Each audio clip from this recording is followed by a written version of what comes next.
Good morning. आज प्रस्तुत है गांधीवाद। गांधीवाद की विशेषताएं। महात्मा गांधी ने प्लेटो, अरस्तु, हॉब्स, मार्क्स आदि सिद्धांतकारों की तरह राजनीति का कोई क्रमबद्ध सिद्धांत प्रस्तुत करने का कोई प्रयत्न नहीं किया। वास्तव में वे एक महान कर्मयोगी थे। भारत के स्वतंत्रता संग्राम के क्रम में अनेक प्रकार की राजनीतिक समस्याएं उनके समक्ष उपस्थित हुई। विभिन्न समस्याओं के समाधान के लिए गांधी जी ने अनेक अवसरों पर अपने विचार व्यक्त किए।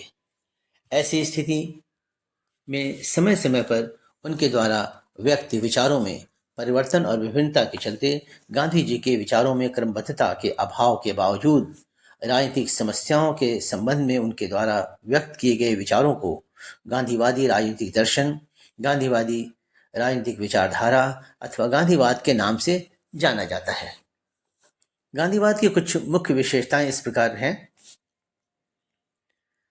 गांधीवाद की सर्वप्रथम विशेषता यह है कि धर्म एवं नैतिकता तथा राजनीति के बीच अलगाव के बजाय उनके बीच घनिष्ठ संबंध को स्वीकार करता है।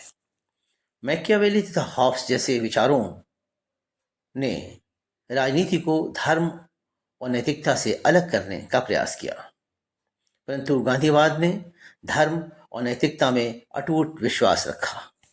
इसलिए राजनीति को धर्म और नैतिकता पर ही आधारित करना चाहते थे। इसी वजह से उन्होंने राजनीति में सत्य, अहिंसा, सत्याग्रह जैसे तत्वों को शामिल किया। मार्क्सवादी तथा फांसीवादियों के विपरीत गांधी जी ने लक्ष्य की प्राप्ति के साथ साथ उचित साधनों पर भी जोर दिया। साधनों की पवित्रता में विश्वास के चलते उन्होंने यह स्पष्ट रूप से घोषित किया कि अच्छे लक्ष्यों को बुरे साधनों से हरगिज नहीं पाया जा सकता। इसलिए गांधी जी ने अपने दर्शन में लक्ष्यों की प्राप्ति के लिए सत्याग्रह जैसी कार्य पद्धति को केंद्रीय स्थान प्रदान किया। तीसरे, गांधी जी में अराजकतावाद के तत्व भी पाए जाते हैं। गॉडविन तथा टॉल्स्टॉय जैसे मानवतावादी अराजकतावादियों से कुछ हद तक गांधी के विचार समानता रखते हैं। वे कई आधारों पर राज्य का विरोध करते हैं। मुख्यतः वे राज्य का विरोध इस आधार पर करते हैं कि राज्य शक्ति एवं हिंसा पर आधारित है और वह व्यक्ति के नैतिक विकास का अवसर नहीं देता। फिर भी वे राज्य के संतोषजनक पुनर्गठन पर बल देते हैं। चौथे, गांधी जी पश्चिमी ढंग की संसद एवं संसदीय शासन प्रणाली का विरोध करते हैं। संसदीय शासन प्रणाली के विरुद्ध उनकी मुख्य आपत्ति यह थी कि यह बहुत ही ज़्यादा बहुमत पर आधारित होती है, जो अल्पसंख्यकों को आदर नहीं करती। गांधी जी ने भले ही संसदीय शासन प्रणाली को अविश्वास की नज़र से देखा हो, लेकिन वे चुनाव और प्रतिनिधि प्रणाली में आस्था रखते थे। चुनाव में सुधार के लिए उन्होंने कई प्रकार के उपाय भी सुझाव।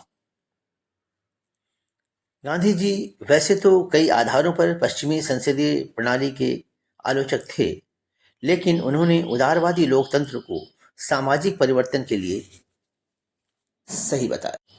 अंत में गांधी जी अंतर्राष्ट्रीयवाद में विश्वास रखते थे। वे राष्ट्रीयता को अंतर्राष्ट्रीयवाद का पूर्वगामी मानते थे।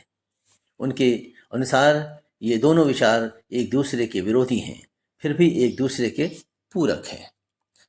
इस बात से इनकार नहीं किया जा सकता कि गांधीवाद कुछ दोषों एवं विरोधाभासों से ग्रसित है, परंतु इसे न केवल भारत बल्कि पूरे विश्व के लिए लाभकारी माना जाता है।